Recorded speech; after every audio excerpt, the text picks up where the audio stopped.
Ребята, всем привет, с вами Баджер, это мифические пазлы. И сегодня на повестке дня у нас обзор на живую смерть. Надеюсь, меня YouTube не забанит за эти слова, но так или иначе это герой Вриколакс. И да, вот такой вот погонял живая смерть. Как вы можете понимать, он у меня есть, я его поймал на бастионе Гуля. Хотя, на самом деле, этому герою уже чуть больше месяца. Но поймала его буквально вот, несколько дней назад, на прошлой неделе. Качал как можно более быстро, но вот уже после ивента, скажем так, я смог нормально им поиграть, даже на войне использовал. Там можете посмотреть стрим, в воскресенье был. Короче, могу сейчас поделиться своими эмоциями, своими размышлениями, какими-то фишками, возможно, предварительно по этому герою. Давайте начнем все-таки, как полагается, сначала. Вриколакс — это у нас фиолетовая пятерочка. Вот. Очень сильная, 860 силы, это круто. Охеренный класс, просто клирик Миртайн. Тонко нам намекает, что у этого парня никаких проблем с его блокировкой по набору маны не будет. Он будет в этом плане хорошо даже, возможно, стоять центр. Посмотрим дальше. В общем-то, по статам. Ребят, по статам использую свой ресурс. К сожалению, сейчас уже по понятным причинам нет возможности смотреть оригинальные статы. Но 800 плюс атаки. Это овер дофига. Плюс-минус средние показатели брони и хп. Тут особо ничего даже выдумывать не нужно. Как мы понимаем, что этот герой, если вы его будете чаще всего использовать в атаке, то, конечно же, нужно качать его в атаку, в мечики, и захватывать хпшки по дороге. Если вы захотите его поставить в центр защиты вашей команды обороны, а это на самом деле не самый плохой вариант, учитывая, что рано или поздно все-таки красные центра уйдут, игра циклична, рано или поздно, возможно, фиолы опять вернутся, или вы просто играете в не самом там топ-топ-топ-топ-топ альянсе, и у вас пока, там стоят какие-то ангрисы, люциферы, косямба и так далее, и для вас фиолетовый центр это вполне возможно вариант, или у вас просто нет больше хороших центровых героев, то Вриколакс вполне себе зайдет. Да, я в этом более чем уверен. Вот, если будете качать его в атаку, в оборону, то, конечно же, щиты, хп, эмблемы. Все, едем дальше. Ребят, ночной страх. Красивое название ультимейта. И не менее страшная скорость набора маны низкая. Казалось бы, страшная. На самом деле, как показывает практика, для этого героя, наверное, средняя. Это было бы слишком имбово, учитывая то, что в силу своих, скажем так, профпринадлежностей он не так уж часто будет вынужден заряжаться камнями полностью. Об этом тоже дальше. Значит, что этот ночной страх делает? Наносит 220% урона 5 случайным противникам. Это мультишотер. Это мой первый мультишотер толковый за 5 лет игры. Через 3 недели будет 5 лет, через месяц будет 5 лет, как я играю. Это первый вот такой мультишутер, который прям капитальный. Я не считаю, что базик, автолик, ангербода — это немножечко не из той стихии, но 5 случайных противников он бьет по 220. Сразу же оговариваюсь, что если мы выбираем цель перед нажатием ультимейта, то в эту цель 100% один удар влетает, здесь ничего не меняется. После того, как проходит 5 ударов по соперникам. Это могут быть 5 разных соперников, могут быть 5 в одного, может быть и такое. Так вот, после этих ударов, после этой атаки, все цели, которые были подвержены ударам, получают снижение урона минус 45%.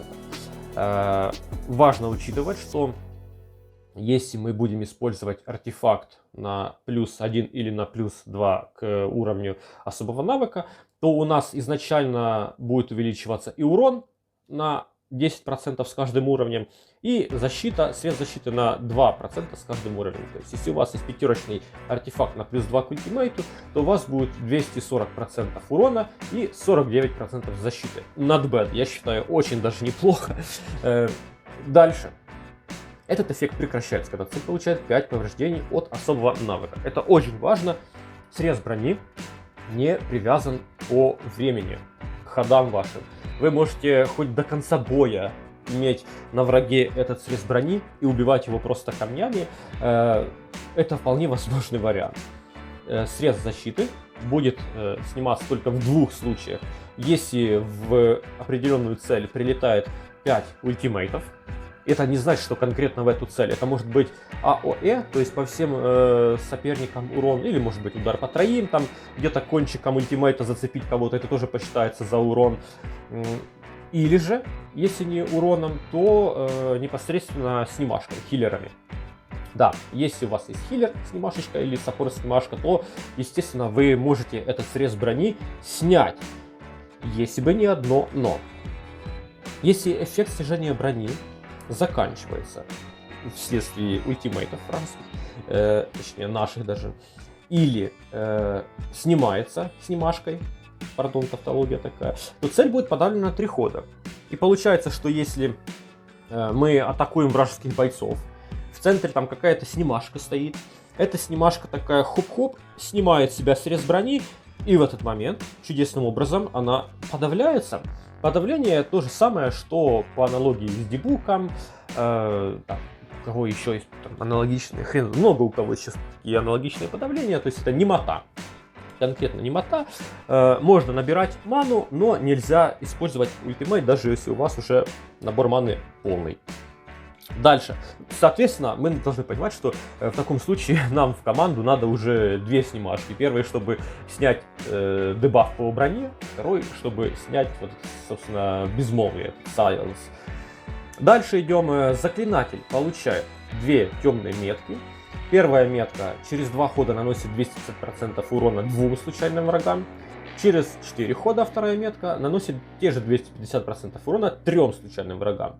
Причем важно отметить, сам дефолтный урон ультимейтов 220, при арте на плюс 2 к ультимейту 240, то есть он меняется, но урон от меток вот этих, он фиксированный 250%. И опять-таки, давайте сразу для себя отмечаем, что мы первые 5 ударов наносим в голых соперников, а потом метки уже будут срабатывать, между прочим, в срез брони. И опять-таки метки будут срабатывать в рандомных персонажей. Здесь, ну, по моей практике, хоть выбирай, хоть не выбирай, чаще всего оно летит реально рандомно. Вот, такие дела. На этом, в принципе, ультимейт и закончился. Казалось бы, ничего такого этакого. Давайте маленькую демонстрацию, наверное, сделаем. Сразу там какие-то пару фишечек оглашу. Я пойду на мини-босса. Хочу вам первое показать, что вообще стоит показать. Это то, как работает сам срез брони в Риколакса. Я чисто для себя нашел маленький такой нюанс, честно говоря. Возьмем какого-то бронереза. Ну, да, в принципе, кого? Ну, Морену возьмем. Здесь очень прикольно все работает, как ни странно. Если мы сначала используем бронереза обычного какого-то, давайте, например, используем вот Морену. Вот мы Мореной срежем сколько там, 20% брони, по-моему, да? Про хрупкость сейчас речи не идет, это отдельный дебаф. Минус 20% к защите. Так вот, если мы потом используем Риколакса, вот такая у него ульта, все летит 5 в 1, то броня уже, срез брони меняется на минус 49. То есть он замещает свой срез на срез предыдущий. Соответственно, если вы до этого срезали броню там условным Ромео там, на 71%, там, да, или сколько он срезает, то в Риколакс опять-таки поменяет срез на минус 49. Это нужно учитывать. Он меняет свой срез на любой другой срез брони, который есть в игре. Но, есть одно но. Есть прекрасный герой Тайризия. Это чисто случайно заметил. Она дает нам срез брони минус 60. Неплохо. А что будет, если мы используем теперь Риколакса? Ну-ка, ну-ка. Мы лупим, но срез остается тот самый. Он не меняет. И это, ребята, ну, я пока не знаю, это баг или это фишка, но пока это можно юзать. Только никому не говорите. Хорошо. Значит, вот так это все работает. Потом мы можем походить туда-сюда, посмотрим сейчас, как будут работать эти меточки. Ну, на самом деле ничего такого. Просто он будет еще раз ультить. Это выглядит вот таким образом. И потом еще через 2 хода он опять-таки еще ультанет, еще скольким там. 2 же, по-моему, да, соперникам. 3 случайным врагам. То есть по факту мы получаем за ультимейт и за ближайшие там 4 хода 10 атак в определенное количество соперников. Но дальше. Есть еще такая фишка, если у вас, как у меня, есть прекрасный герой, который называется Хидея, то, как и с любыми другими игроками, этими с Бастиона Гули, у нас есть очень интересные стратегии, как работать вообще. Например, Дулан, там, да, много героев, у которых есть метки, вот Хидея, много героев, у которых есть метки, они очень классно работают с Хидеей, потому что она заставляет всех врагов с метками срабатывать на следующий ход буквально. Все метки срабатывают на следующий ход. Вот мы, допустим, да, давайте зарядим всех. О, есть, поехали. Мы ультим Бриколаксом, все у нас хорошо в жизни, прекрасно. 5 карт, хочется сказать, мы лупим, потом срезаем броньку. Давайте разультимся Хидеей, еще плюс к этому наберем чуть-чуть по регену маны. Просто прокидываемся, и на следующий же ход мы еще все атаки плюс 5 влетают уже в срезанную броню. Круто? Я считаю, что это очень круто. Исходя из этого, мы уже можем для себя прикинуть, что этот парень вполне неплохо будет заходить не только на войнах, ребята, а и неплохо заходить на ивентах. Там, где вам нужно просто будет качественно заряжать, собственно, Бриколакса и баферов-дебаферов. И все у вас будет хорошо. И, соответственно, лично я буду его использовать на титанах, потому что для меня этот чувак, он на титана точно зайдет лучше, чем какой-то там этот полудохлый автолик, которого я использую, хотя не так уж часто его использую. Но этот парень очень хорошо пойдет непосредственно на титана и на мифического титана. Опять-таки нужно будет тестить постоянно, как он работает с Тайризией, потому что этот срез брони, у меня есть подозрение, что это возможно где-то просто ребята упустили разрабы. Но так как это работает, то мы будем этим пользоваться. Значит, продолжаем. На титана брать можно с удовольствием. Главное, если у вас есть герой, которого срез брони больше намного, то он с Бриколаксом будет все-таки конфликтовать немножечко. И там уже нужно высчитывать, что для вас будет профитнее. Убрать вашего хорошего бронереза и оставить Бриколакса и добавить им какого-то баффера еще. Или все-таки использовать их вместе. Разные вариации, но брать на титана можно. Брать на события, которые нужно проходить на время. Вот эти все башни, это все будет на изи проходиться. Вам нужно просто будет очень много заряжать маны. Накармливаем маной в Бриколакса, просто ультим, получаем топовые места, у нас все круто, все красиво. На войнах. И как я уже говорил, я считаю, что на войнах вполне себе он достоин быть в центре обороны. Если, многие ситуации, не у каждого есть там пул из 200 героев играбельных там.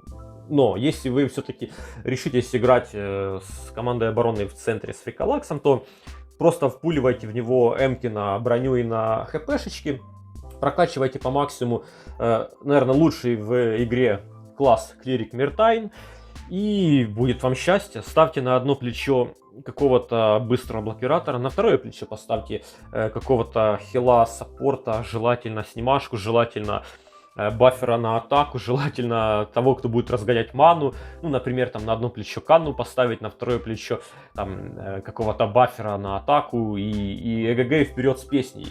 По углам поставили шотеров каких-то, у вас все будет прекрасно. Поэтому в команде обороны ему место есть, на самом деле, да. И в команде атаки он тоже работает, как ни странно, но эпоха 6-камневых героев, она дает жизнь. Это реально очень странно, но у Бриколакса есть возможность играть в современные войны. Это я уже сам испробовал. Нужны определенные герои, нужны определенные команды, четко подобранные. Лично у меня это команда с Мэри Рид, потому что Мэри Рид помогает заряжаться тем, кому тяжело заряжаться. Ну, в Recalax уже старенький такой, видите, дряхленький, он немножко плохо выглядит, болеет, видимо, не знаю. Но если есть Маририт, если есть в центре какой-то Данте, то почему бы не зарядиться от Маририт? Это хороший вариант. А потом еще почему бы не пройтись после Recalax Хидеей, да и влепить за 2 хода 10 ударов по 240, если у вас хороший артефакт. Ну, это на самом деле прикольно. Если не видели запись этой войны, буквально вчера была, то я оставлю сейчас там в описании, вылезет ссылка на стрим, посмотрите. Потом, многих, наверное, интересует, я не буду сейчас идти в рейды, там что-то показывать, против кого как играть. Суть в том, что, наверное, многие хотят задать вопрос, а как он работает против Данте. Ребята, работает как и любой другой герой. То есть, сначала бьет, потом навешивает срез брони. Если на Данте в этот момент есть щиточек, то срез брони не навешивается и перекидывается на какого-то героя нашего. Но если вдруг в Данте влетает 2 удара, то первым мы снимаем щит, вторым уже срезаем броню. И этот срез потом, соответственно, уже снять Данте не сможет. В любом случае, под Recalax лучше, конечно же, брать в команду бойцов, которые будут снимать бафы с соперника, чтобы он прошелся уже и атаковал по чистому сопернику. Так будет намного профитнее. А в остальных случаях, ну, ребят, реально, если у вас есть какие-то хорошие ускоряющие герои, возможно, у кого-то есть нумизматик. Это очень будет круто. И на событиях, и на войнах.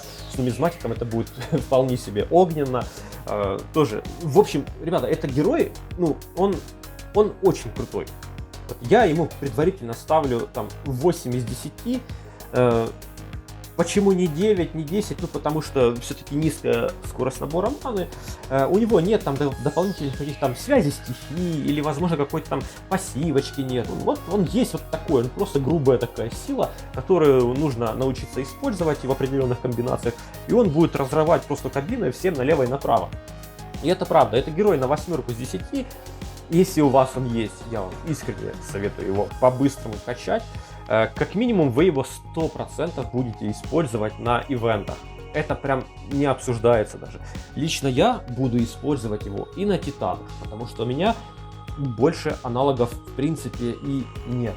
А если есть, то они такие стрёмные, что мне титанов проще камнем бить. Плюс я опять буду брать его на войны иногда выгуливать, потому что есть возможность. Есть собранная команда, плюс-минус неплохая, которая и относительно пассивной обороне а-ля Данте в центре очень и очень даже играбельная.